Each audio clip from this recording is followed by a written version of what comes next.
Hi, I'm Stephen Barnes from Tales from Beyond, and I've been spending the day here reading some of the new submissions for our first volume. Just a reminder, our closing date is March 31st, 2024. One of the things I've been impressed with is both the quality and the eclectic mix of submissions we've been getting to date, from hard hitting horror to science fiction to absolutely glorious fantasy with some humor elements. And it's as I've been reading them and thinking of the quirky mix we've got today, I was thinking quite a bit about Javan Bonds. Javan was an American writer. He's from Alabama in the USA, and he's the author of the Still Alive series.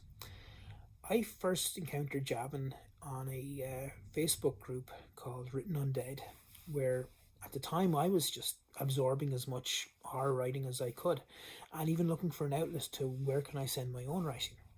And Javan got in touch, and he sent on links to his first two novels, Zombie Lake and Zombie Island.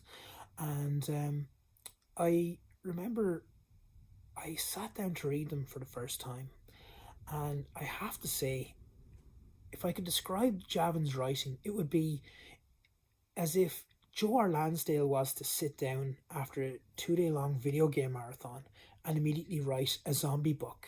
It would be very similar to what Javan produced. So perhaps that's high praise. I'm not sure. I love Joe R. Lansdale, and Javan has elements of his writing there. It's a series about a number of characters, Mo, Smokes, Hammer, and a few others that you encounter throughout the course of these six novels. It's set in a apocalyptic future of sorts. Well, not really a future. It's more like tomorrow if a zombie outbreak happened. And I must say, after reading books like The Road by Cormac McCarthy or the Passage trilogy by Justin Cronin, it's where you have this type of virus or vampires or zombies kind of takeover, and it's very hard hitting and it's great, absolutely brilliant. It was it was a nice relief to read a story where it was more.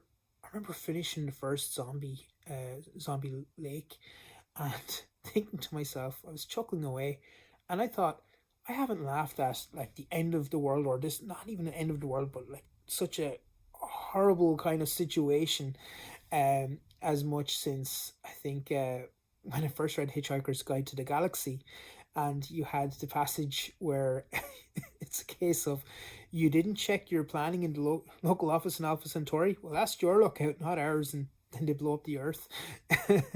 It can be a bit like that because you literally have called naked blue cannibals, and what they're up against is a movie prophet who is who's able to, he sees the entire situation as a movie script, almost to the point where characters will go into a room or they'll go into a shop or something, and he'll say "duck now," and it'll save their lives. And and the lead character Mo pretty much has plot armor. Um, you know, that's one thing I have to admit. When I first started reading Javan Bonds, I have to say I kind of stopped early on. I wasn't full in. I found the characters to be quite stereotypical, and a lot of what they were saying, it went against the grain for me.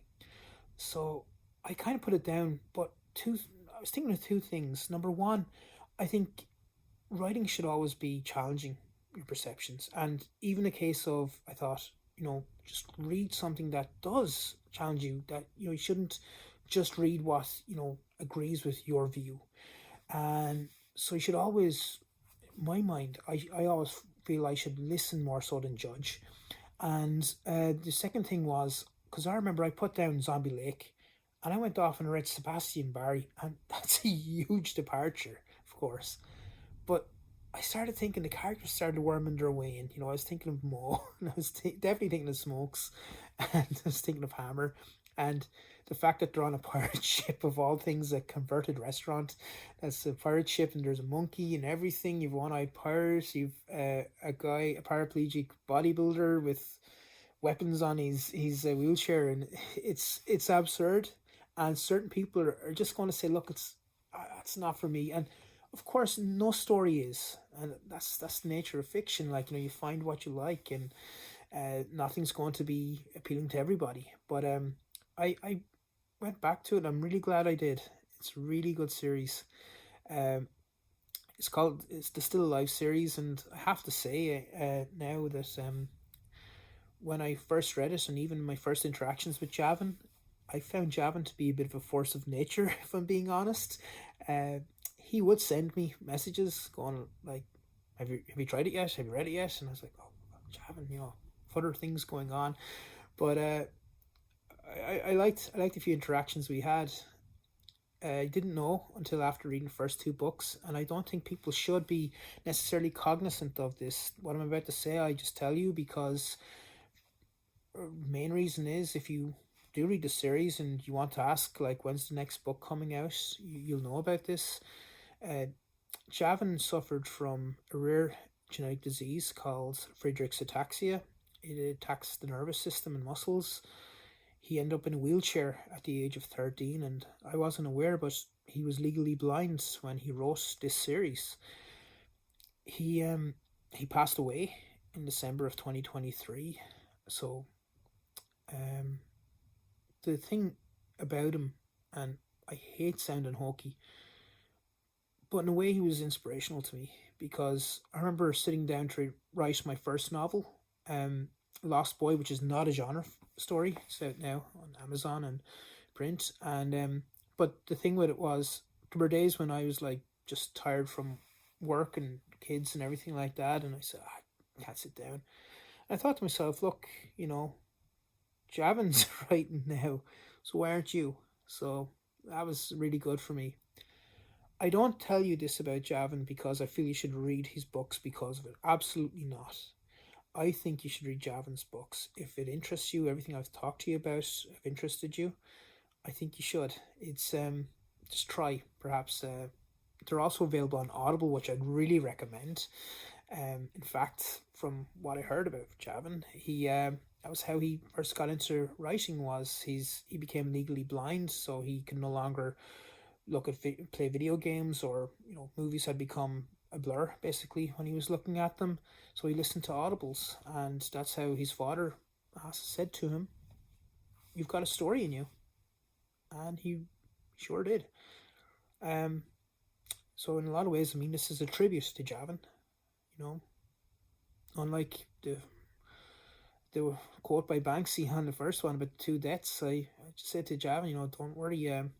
For my own quote, like those who remember they're not lost, and I'm sure you're there with Smokes, probably telling us how everything's going on with their own lives there. So yeah, I'll leave a link in the description to Javan Bonds, and yeah, it's a series I enjoyed, and I think it's part of Tales from Beyond. We'll try tip our hat a bit more to some of the authors who are out there who perhaps aren't getting the recognition as much as the authors on the shelves here.